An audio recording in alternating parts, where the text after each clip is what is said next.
सभी को praise the Lord जय मसीह की। मैं सुनीता हरियाणा मसीह मंदिर बैठक के पेज से आप सभी के बीच में और एक वीडियो के साथ और जितने भी हमारे दर्शक हैं मैं आप सभी का स्वागत करती हूँ। जी दोस्तों, इस वीडियो को लाइक सब्सक्राइब शेयर जरूर करें ताकि औरों तक परमेश्वर का वचन पहुंच सके। सो मैं बात करूंगी आज क्रिसमस के ऊपर। और आप सभी जानते हैं कि इस वक्त है ना, आप कहीं भी जाए, मार्केट जाए, घर देखे, कलीसिया को देखे, पूरी तरह से सजा हुआ है। लेकिन मैं आप सभी से पूछना चाहती हूँ, क्या पहली सदी की कलीसिया ऐसे करती थी? क्या पहली सदी की कलीसिया रैली निकालती है? क्या पहले सदी की कलीसिया है ना, वो जो चरनी बनाकर यीशु की मूर्ति पूजा करती थी? किस तरह आप लोगों ने पूरी तरह से बाइबल से बाहर शिक्षाओं को लाए हैं, है ना, नेक नियम को लाए हैं, आप त्योहार को घुसा दिए हैं, जबकि परमेश्वर का योजना इस तरह बिल्कुल भी नहीं था कि कलीसिया त्योहार में बदल जाए। कलीसिया है ना, यीशु मसीह का पैदा होना है ना, ये त्योहार में बदल जाए, बिल्कुल भी ये योजना नहीं था। आप पूरी तरह से भटक चुके हैं।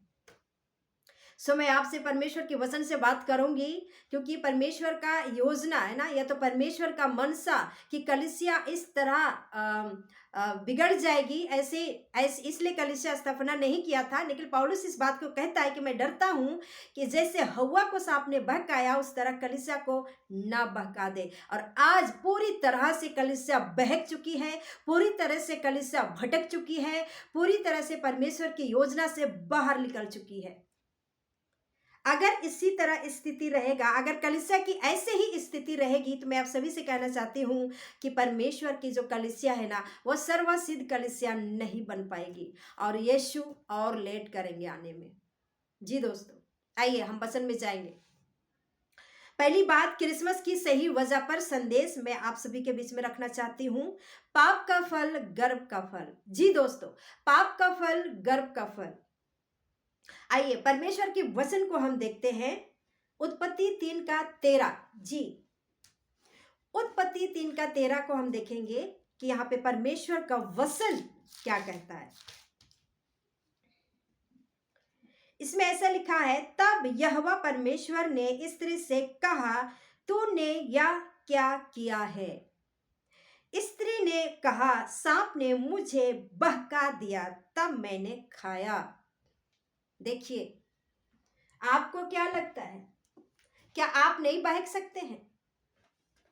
क्या आप परमेश्वर के वचन से है ना बाहर नहीं जा सकते हैं? क्या लगता है कि आप बहुत अच्छे हैं? आज बहुत सारे ऐसे पास्टर्स हैं, आज ऐसे विश्वासी हैं जिनको लूसीफर ने भटका दिया, लूसीफर ने बहका दिया, और आप अपने आनंद काल के जीवन को छोड़कर आप एंजॉय में चले गए, आप नाचने गाने में चले गए, आप मस्ती करने में चले गए। यीशु इसलिए पैदा नहीं हुआ था कि आप नाचे गाए और डिस्को करें, बिल्कुल भी नहीं। आप सड़क पर रैली निकाले, इसके लिए पैदा नहीं हुआ था।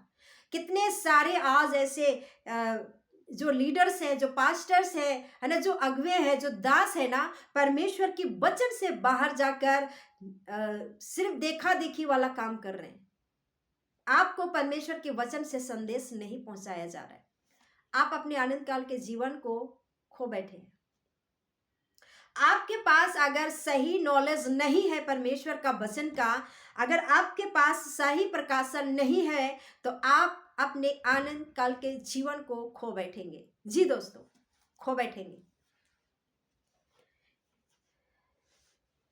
ठीक है, आज पूरी दुनिया क्रिसमस बना रही है, और आप जानते हैं क्रिसमस के आने की वजह सिर्फ ये घटना थी। क्रिसमस की आने की वजह सिर्फ ये घटना थी, उत्पत्ति 3:13 जो हमने अभी पढ़ा। जी दोस्तों, आदम आज्ञाकारी नहीं रहा, उसके वजह से क्रिसमस को लाना पड़ा, उसके वजह से यीशु मसीह को पैदा होना पड़ा। और आपको पता है, यीशु मसीह यूं ही पैदा नहीं हो गया, अचानक पैदा नहीं हो गया।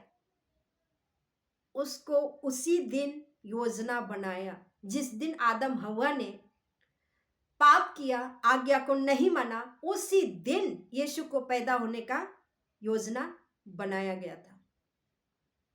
और एक वचन को देखते हैं, दूसरा कुरिन्थियों 11:3 क्या कहता है। पौलुस की पत्री है, परंतु मैं डरता हूं कि जैसे सांप ने अपनी चतुराई से हवा को बहकाया। तो आज मैं समझती हूं पास्टर्स तो बहक रहे हैं, विश्वासी भी बहक रहे हैं। कहां जा रहे हैं?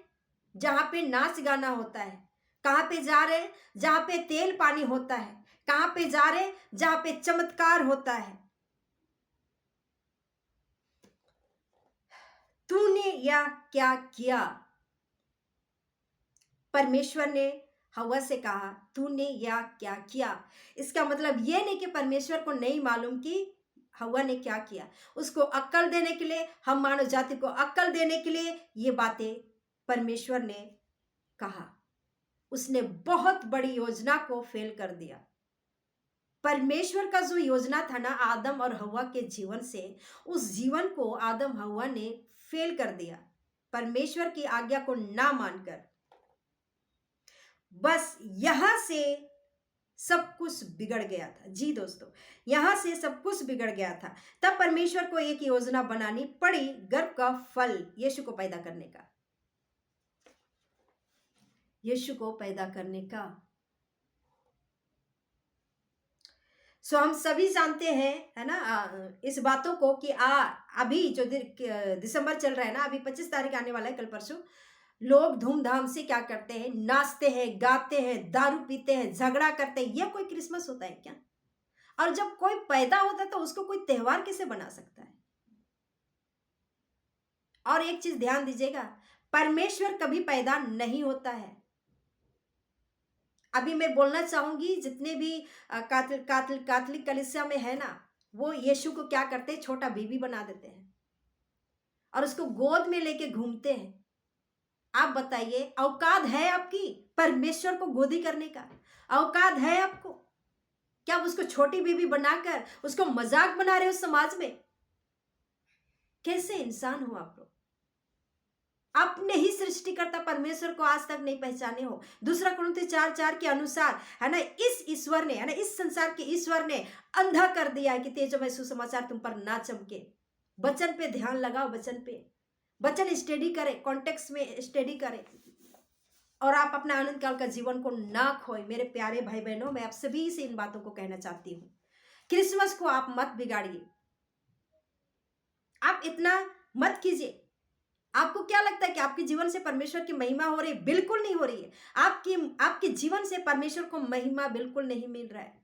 आपको क्या लगता है ना, ऊपर से जब परमेश्वर देखता होगा तो क्या क्या तमाशा कर रहे हो आप लोग समाज में, कलीसिया में क्या तमाशा कर रहे हो? मजाक बना के रख दिए हो यीशु मसीह को। न्याय के दिन में देखना, न्याय के दिन में देख लेना आप लोग, सुधर जाओ उससे पहले। तो यीशु के पैदा होने से 700 साल पहले ही भविष्यवाणी हो चुकी थी। आपको क्या लगता है कि अचानक यीशु मसीह आ गया? जी नहीं, यीशु के पैदा होने से 700 साल पहले ही भविष्यवाणी हो चुकी थी। यशायाह 7:14 को देखेंगे, इस कारण प्रभु आप ही तुमको एक चिन्ह देगा, सुनो, एक कुंवारी गर्भवती होगी और पुत्र जनेगी, उनका नाम इमानुएल रखेगी। अब इसका मतलब समझना पड़ेगा। इमानुएल का मतलब है कि परमेश्वर हमारे साथ रहेगा। आप बताइए, बिल्कुल परमेश्वर हमारे साथ रहने के लिए आया, लेकिन आप लोगों ने उसकी पूरी जो, जिस तरह से यीशु मसीह चाहते थे कि, है ना, परमेश्वर के वचन के अनुसार एक कलीसिया चले, है ना, विश्वासी चले, दास दासी चले, वैसा आज नहीं है। पूरी तरह से आप लोगों ने अपनी मर्जी से गड़बड़ कर दिया है और परमेश्वर की मर्जी आज आप लोगों के जीवन में नहीं है। ठीक है, इस पाप के परिणाम क्या हुए पता है?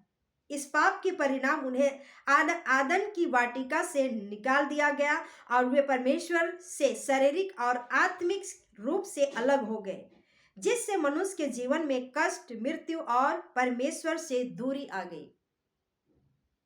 दूरी आ गई। आप सभी को इस बातों को समझना पड़ेगा।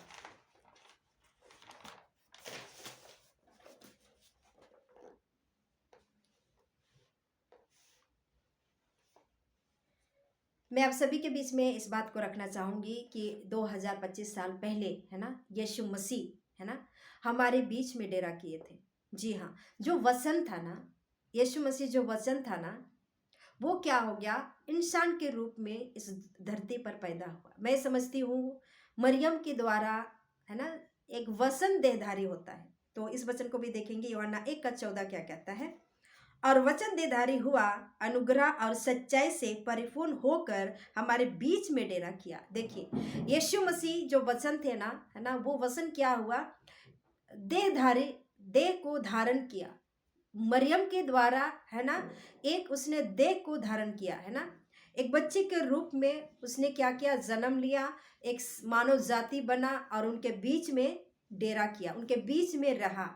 और हम सभी जानते हैं आज यीशु मसीह को, है ना, सभी जानते हैं। लेकिन आपको ये पता होना चाहिए कि यीशु मसीह पैदा किस लिए हुआ और यीशु मसीह फिर मरे तो क्यों मरे। ये बात आज बहुत सारे विश्वासी भाई बहनों को नहीं पता। जी हाँ, मुझे बहुत दुख लगता है अपने विश्वासी भाई बहनों को, उनके वचन का नॉलेज देखकर मुझे बहुत ही अफसोस लगता है कि खुदा को, अपने परमेश्वर को, अपने सृष्टिकर्ता को ये लोग नहीं पहचानते हैं, ये लोग नहीं पहचानते हैं।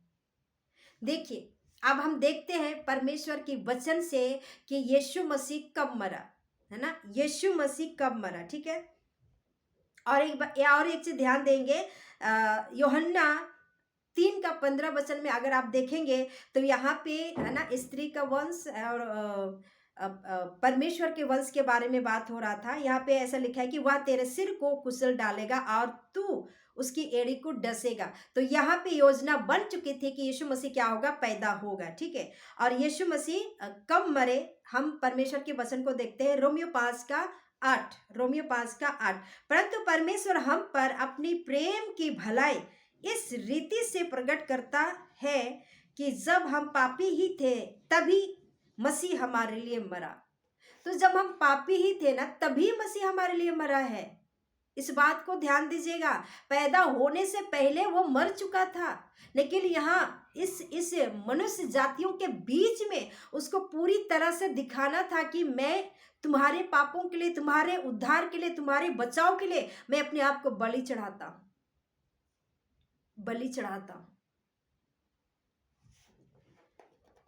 और एक वचन देखेंगे, प्रकाशित वाक्य 13:8 क्या कहता है, जो जगत की उत्पत्ति के समय से घात हुआ है। तो देखिए, यीशु मसीह जगत की उत्पत्ति से पहले ही घात हुए हैं। ये परमेश्वर का वचन है, आपको पहचानना पड़ेगा, ठीक है। और प्रेरितों 2:23 क्या कहता है, उसी यीशु को जो परमेश्वर की ठहराई हुई योजना और पूर्व ज्ञान के अनुसार पकड़वाया गया, तुमने अधर्मियों के हाथ से क्रूस पर चढ़वा कर मार डाला।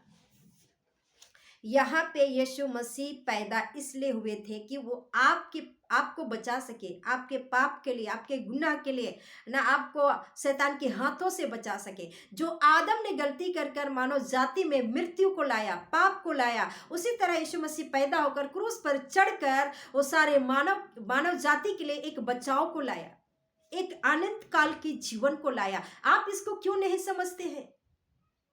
मैं बात करना चाहती हूँ भाइयों और बहनों से, जो है ना 24 तारीख रात को 12 बजे यीशु को बेबी बनाकर चूमते हैं। आपकी औकात है, आपकी औकात है परमेश्वर को बेबी बनाकर चूमने का? और अपने जीवन को देखें, आप नशा करते हैं, गालियां देते हैं, कैसे भरमा के रखा गया है ना। आप लोग बचिए, परमेश्वर के वचन को आप लोग पहचाने, आप लोग ठीक से पढ़े, स्टडी करें और अपने अनकाल के जीवन को बचाए। सो मिलते हैं अगले वीडियो में। सभी को प्रेज़ द लॉर्ड, जय मसीह की। सो आप सभी अपना ध्यान रखें।